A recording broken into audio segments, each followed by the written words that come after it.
Hello friends, welcome back to the channel. I hope you guys are feeling good. So guys, आपसे एक ही request है कि अगर आप चैनल पे नए हो, चैनल को लाइक शेयर एंड सब्सक्राइब करना मत भूलेगा।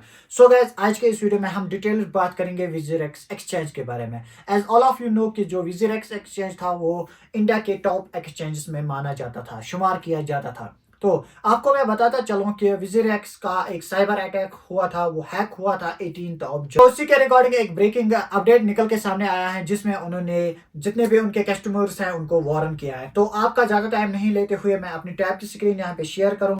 यहाँ पे आप चेक कीजिए, जैसे कि आपको मैंने पहले ही कहा कि 18 जुलाई 2024 को इनका साइबर अटैक हुआ था विजिरेक्स एक्सचेंज पे। तो उसके बाद जो सिंगापुर का कोर्ट है उसमें उनका केस चला। तो 26 सितंबर 2024 को इन कोर्ट ने कहा इनसे कि 4 मंथ्स का मैरिटोरियम पीरियड दिया इनको। और अब जब विजिरेक्स लेके आया है रिस्ट्रक्चरिंग प्लान, आप कह सकते हो कि उन्होंने आज अपने यूजर्स के सामने रखा है अपना रोड मैप। लेकिन रोड मैप भी ऐसा रखा है ना हमें एक तरफ जाने का मौका दिया जा रहा है, ना दूसरी तरफ जाने का मौका दिया जा रहा है। आप कह सकते हो कि उन्होंने सीधे सीधे धमकी दी है अपने यूजर्स को, वार्न किया है अपने यूजर्स को। तो आपके साथ डिटेल बात करेंगे, आप वीडियो में एंड तक बने रहे मेरे साथ, तो आपको समझाऊंगा कि कहां पे इन्होंने वार्न करके रखा।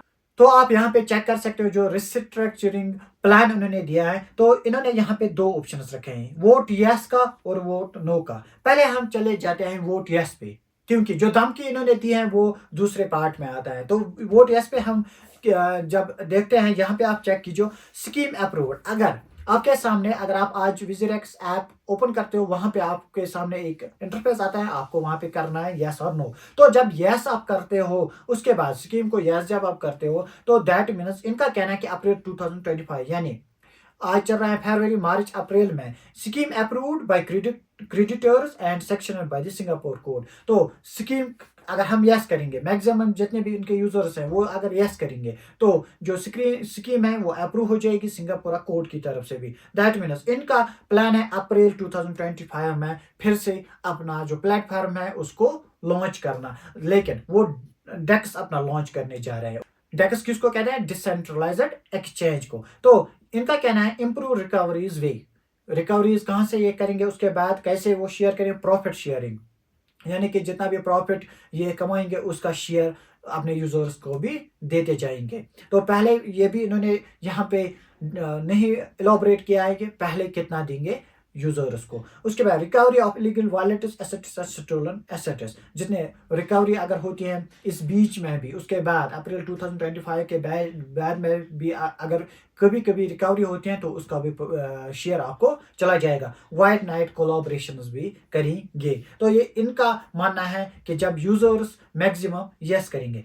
यहाँ पे आप चेक कीजिए, अगर यूजर्स ने नो किया, ठीक है, अगर मैक्सिमम यूजर्स ने नो किया तो रिस्ट्रक्चरिंग इज नॉट अप्रूव्ड, क्योंकि जब यूजर्स मैक्सिमम ज्यादा नो करेंगे तो रिस्ट्रक्चरिंग का प्लान यहाँ पे ही खत्म होता है, तो वो अप्रूव नहीं होगा। Creditors need to wait for ownership dispute to be resolved. इनका कहना है कि क्रेडिटर्स यानी कि यूजर्स को वेट करना पड़ेगा जब तक रिजॉल्व होगा ओनरशिप कौन dispute, and to be resolve before any next year unclear and potential extend time है। और इसके बीच आपको पता नहीं चलेगा कि कितना टाइम ये ले सकता है। उसके बाद if A liquidation occur after the ownership dispute is resolve, अगर हो सकता तो जो इसका ओनरशिप डिस्प्यूट है वो रिजॉल्व हुआ, उसके बाद लिक्विडेशन ऑकर होगी, will be significant delayed compare to restructuring, कि जब मैक्सिमम यूजर्स यस करेंगे तो स्ट्रक्चरिंग का जो प्लान है वो उससे ज्यादा टाइम लेगा।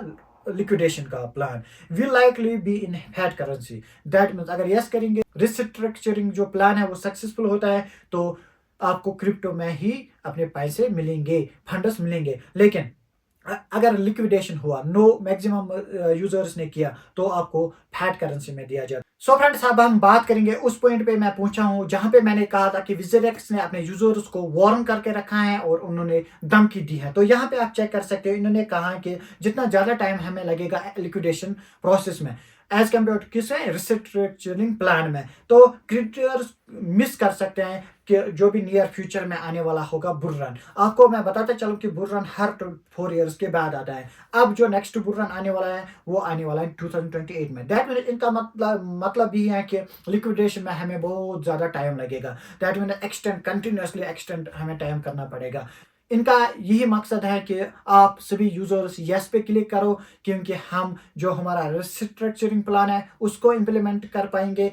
तो इनका साफ साफ यही कहना है कि लिक्विडेशन नो आप किसी सूरत में मत करो, क्योंकि यहाँ पे इन्होंने वार्न किया है कि अगर आप नो करते हो लिक्विडेशन जो प्लान है उसमें बहुत ज़्यादा टाइम लगेगा, आप नेक्स्ट बुल रन को भी मिस करोगे। दैट मीन्स ये लंबा चौड़ा यहाँ पे इन्होंने एस्टिमेट दिया है 2030 तक जा सकता है। और इनका यही कहना है कि आपको उसमें कोई प्रॉफिट शेयरिंग नहीं मिलने वाली है। जितना आपका फंड होगा फैट करेंसी में हम देंगे और वो भी लावर देंगे। जितना फंड आपको उस टाइम था जो शो हो रहा था आपको फैट करेंसी में, उससे लावर आपको मिलेगा अगर लिक्विडेशन हुई। तो फ्रेंड्स, आपको क्या लगता है, हमें यस करना चाहिए या हमें नो करना चाहिए? Please I am waiting for your answer. Comment section में जरूर मेंशन कीजिए। आई होप कि आज का वीडियो आपको बहुत ही इंटरेस्टिंग नॉलेजेबल लगा है। अगर लगा है तो लाइक कमेंट एंड शेयर करना मत भूलिएगा। मिलते हैं नेक्स्ट वीडियो में, तब तक के लिए रखिएगा अपने दुआ में याद। अल्लाह हाफिज।